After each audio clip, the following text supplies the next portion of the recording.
how often do you think divorces are a result of money issues? Well, you may be shocked at this.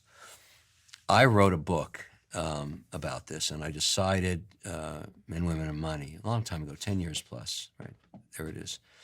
And I did some research, and I went to meet some of the top divorce lawyers in North America, in New York, in Boston, and other cities. And I said, look, I want to kind of do a pie chart of reasons for divorce that seemed 50% seemed to end in divorce within 5 to 7 years. Every one of them, they didn't know each other, said it's not infidelity, nothing to do with it. Most marriages can survive infidelity. They can't survive financial stress.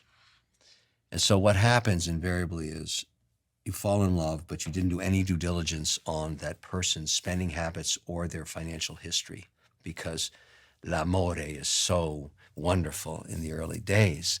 You didn't do any diligence on their family or them or their brother or bankruptcy in the past or whatever it is.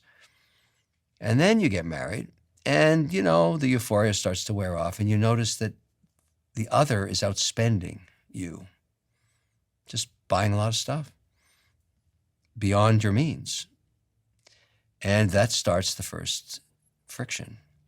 And then that credit card comes in with $100,000 on it at 23% interest, and another purse was bought or whatever the hell it is.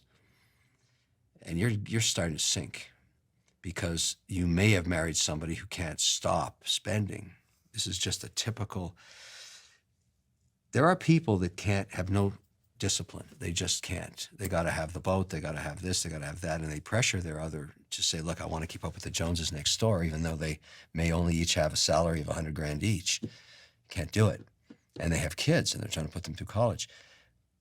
That's divorce. That's why almost 90% of unions break up is that classic financial pressure.